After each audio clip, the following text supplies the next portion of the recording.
Australian viewers of the Mark Dolan show don't want to see Harry and Meghan. The reason why it went down well in 2018, Paul, is because the Australian public didn't know Meghan Markle very well. Well, they know her now. And what do they know her to be? A gold-digging grifter. Australians don't want them there. They're not interested. And they've raised a petition in Australia to say, look, if they do come, free country, but if they do come, they're coming as private citizens. This is not a royal tour, and we do not want a single penny of Australian taxpayers' money spent on the police protecting these 44,785 Australians. That is the number climbing right now on a change.org petition. And the message on it hits hard. Word for word. We do not want you here. Just today alone, hundreds more names got added. People moving fast, no hesitation at all. The focus? Prince Harry and Meghan Markle, and their so-called visit to Australia next week. The full title of the petition does not try to soften anything either. No taxpayer funding or official support for Harry and Meghan's private visit to Australia. Straight to the point, no sugarcoating. And what happened next should have set off alarms inside Archewell, because instead of handling it quietly, the Sussex camp made everything worse. If you want to understand how a simple PR response turned into a full-blown disaster, make sure you subscribe and hit that notification bell, because this story reveals exactly where Harry and Meghan really stand. Just rack off. That's what furious Australians are going to be saying to Prince Harry and Meghan Markle after this astonishing leak has just proved that the couple have been lying about the security costs on next week's fake royal tour. Why on earth should these two be given taxpayer-funded security in the first place? They are no longer working royals. Let me walk you through exactly what happened. This whole thing started with a Sydney-based group called Beyond Australia back on November 14th, 2025. For months, it barely made a ripple, around 200 signatures, nothing major. Then suddenly, mid-March, everything flipped. 10,000, then 30,000. Now over 44,000 signatures stacking up fast, like people could not sign quick enough. Beyond Australia did not stay quiet either.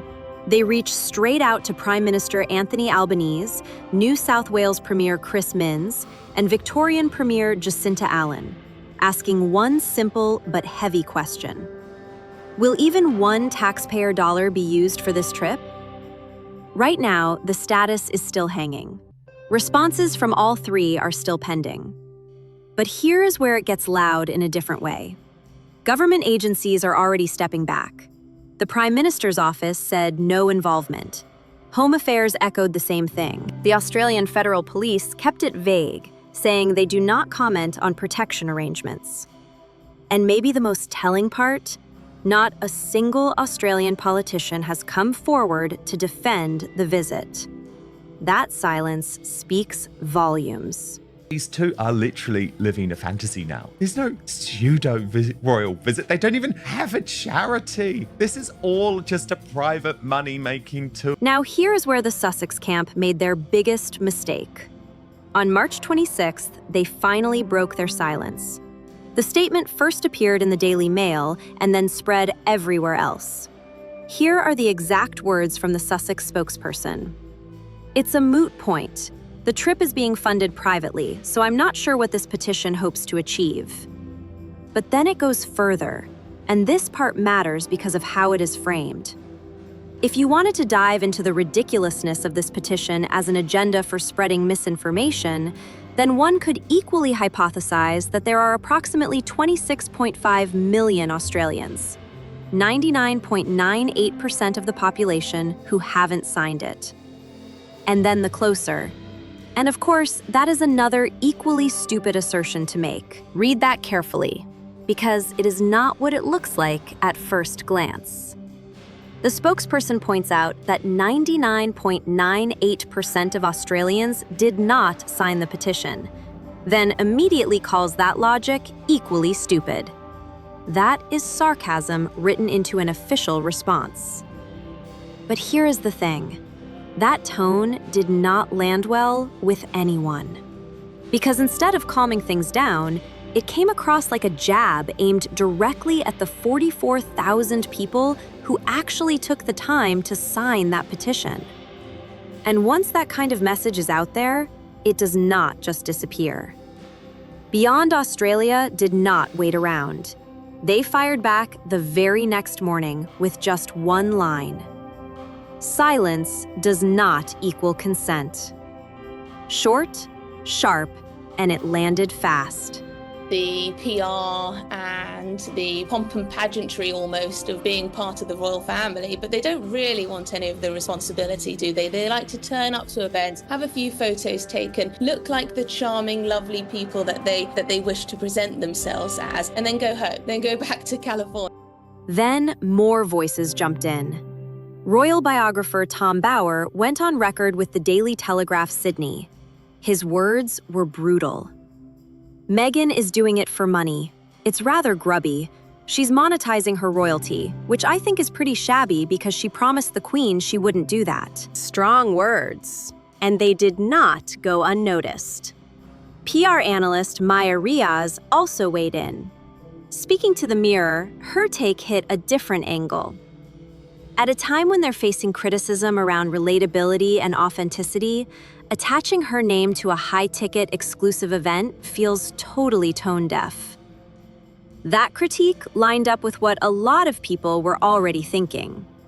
Obviously what's going on here is some guy in Australia has gone, I'm starting up a wellness retreat. Who can I get to come and promote it and see if I can get some publicity for it? I know. I'll ring up the grifters in chief. I'll pay them a couple of £100,000. They'll come to Australia and I'll get loads of publicity, and lots of idiots might go there because they might think it's the home of, celebrity wellness. And that's what it's all about. It's completely a commercial deal. They're trying to make out that it's a semi-royal visit, right? It's not. It's literally hoping against hope that they get a free goodie bag at the end of it that might have a Rolex in it. I mean, it's that shallow. But here is the part that really changed everything.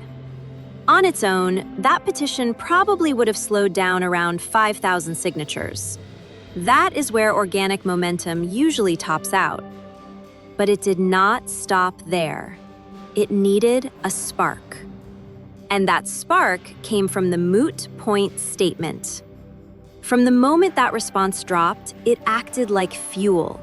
Signatures started climbing again, adding roughly another 5,000 names almost immediately. Instead of shutting the story down, it pushed it even further. Meghan's team did not quiet the conversation. They ended up making it louder, faster, and way harder to ignore. Now let me tell you about the woman organizing Meghan's Sydney retreat, because this is where things get really interesting. Her name is Gemma O'Neal, and just to clear it up, this is not Jackie O from the radio. Completely different person. O'Neal is running the retreat solo through her company Besties Australia. Now here is where the timeline starts telling its own story, because the sequence matters. October 3rd, 2025. Key date. O'Neal purchases a 3-bedroom cottage in Fitzroy Falls, New South Wales. Price tag? 1.025 million Australian dollars. This is not speculation.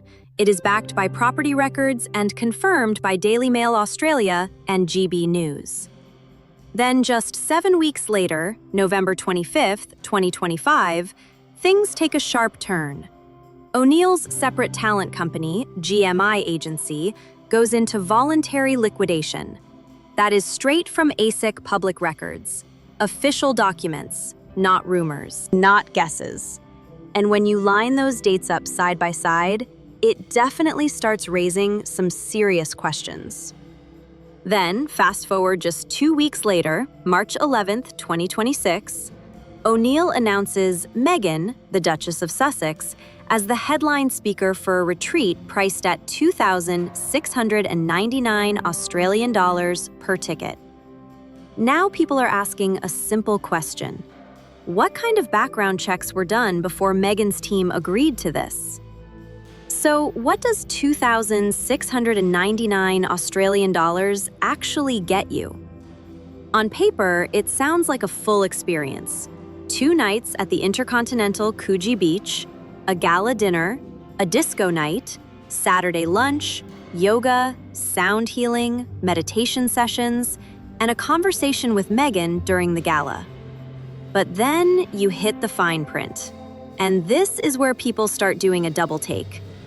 That standard package, it includes a bed that you are expected to share with a stranger. If you are going solo and dropping 2,699 Australian dollars, you would think that at least means your own space. Not here.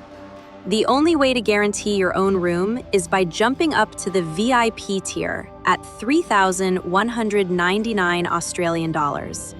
That gets you an ocean view, a goodie bag, and a photo with Meghan.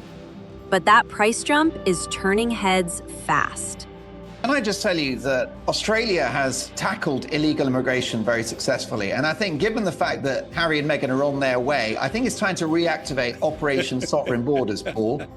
Then this situation took another twist.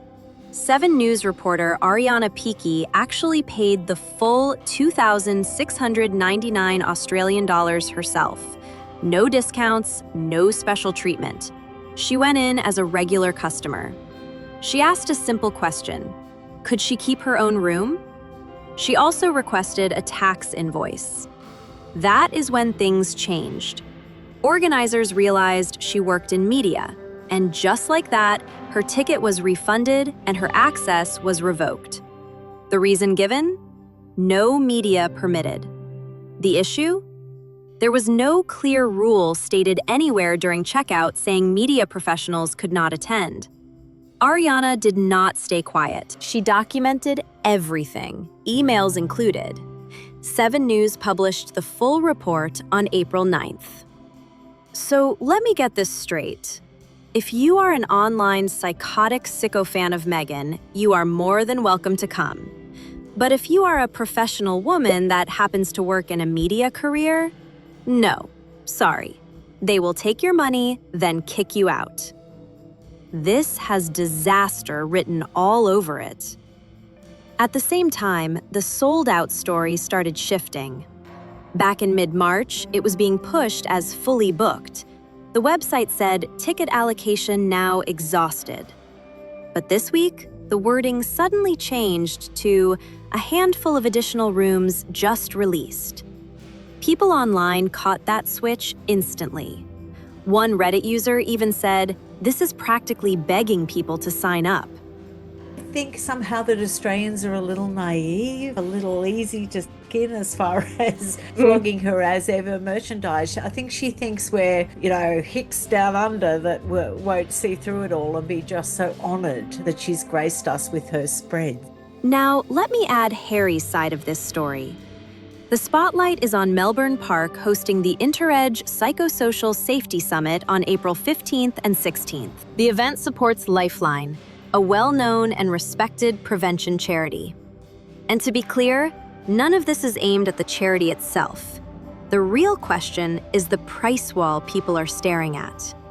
Platinum tickets, 2,378 Australian dollars. Gold, 1,978 Australian dollars. That is already a lot for most people. Then things took a sharp turn. On April 6th, just 9 days before the event, organizers quietly added 2 new options to the booking page. A delegate pass for 997 Australian dollars and a virtual pass for 498 Australian dollars. No big announcement, just slipped in there. And here's what is raising eyebrows. The delegate pass comes in at more than 50% cheaper than the gold tier. That kind of gap has got people talking, and not in a quiet way. IB Times UK flagged this situation out in the open. So far, neither the summit organizers nor Harry's team have said a word publicly, and there is no official ticket sales data out there either. That silence is making people look even closer. Sky News Australia reported that Harry's speaker fee is sitting around 50,000 Australian dollars. Then there is another layer. According to Paula Froelich from Inside Scoop on Substack, Organizers brought Harry in as a replacement for Deepak Chopra after Chopra's name appeared in Epstein-related files back in February. Her exact words? More of a Hail Mary. That phrasing alone has people raising eyebrows. Now think about the contrast. October 17th, 2018, Dubbo, New South Wales. Harry stood out there in real pouring rain, no umbrella, talking directly to farmers dealing with drought. It was a free event, open to anyone, and thousands showed up. On camera, he said, "You must not silently suffer. Asking for help was one of the best decisions I ever made." That moment felt real, raw, and it connected. There was even that moment people still remember, a 5-year-old boy, Luke Vincent, hugging Harry on camera. That image stuck, and for many, it became part of Australia's memory of that tour. Back then, during the Queen's state-funded tour, the Sussexes carried out 76 engagements across 4 countries in just 16 days. Places like the Opera House, Bondi Beach, Dubbo, Melbourne, event after event. All open, all packed. Thousands showed up every time, and the energy was undeniable. You know, she's never sold, 100,000 quid's worth of jam, quite frankly. No way. It's embarrassing. It's really embarrassing. And I see that she's off to Australia. She's copyrighted the As Ever brand, and she's going to land in Australia and she's going to get booed because people hate the woman. She's ghastly. She's toxic. She's horrible. She's ruined a young, once promising man who's now a husk of his former self, who cannot even stand up for. Now, jump to 2026. And the contrast is impossible to ignore. One more detail slipped out, this one from leaked operational planning notes. The document was reportedly shared with selected media on April 9th by Liam Maguire, the Sussex's chief communications officer. One line stood out. There will be no walkabouts in Australia. Not in Sydney, not in Melbourne, not in Canberra. The reason given? Security costs tied to managing public crowds. Think about what that really means. The same man who once stood in the rain in Dubbo, telling farmers asking for help was the best decision he ever made, is now delivering that same message from a stage where even the lowest price ticket is close to $1,000 Australian dollars. And he will not even walk among the people who might want to see him. That does not feel like a royal tour anymore. It looks a lot more like pay-per-view. Back in 2018, Harry and Meghan landed in Sydney, and the country ran toward them. Now, in 2026, they are flying into something very different. A petition with 44,000 signatures that says, "We do not want you here." A retreat being run by someone whose separate company reportedly owes over $500,000 to the tax office. A keynote event that suddenly cut ticket prices by more than 50% just 9 days before it started. And an audience being told through Harry's own operational planning that they are not even allowed to show up and wave. The question is not just what people do with that information. It is what Archwell does next. Because that is what actually shapes how this story moves forward. What do you think? Should Australian taxpayers fund any part of this visit? And what happened to the Harry who stood in the rain in Dubbo? Drop your thoughts in the comments below. And if this video showed you something the mainstream media will not tell you, hit subscribe and share it with someone who needs to see this. Because this story is far from over.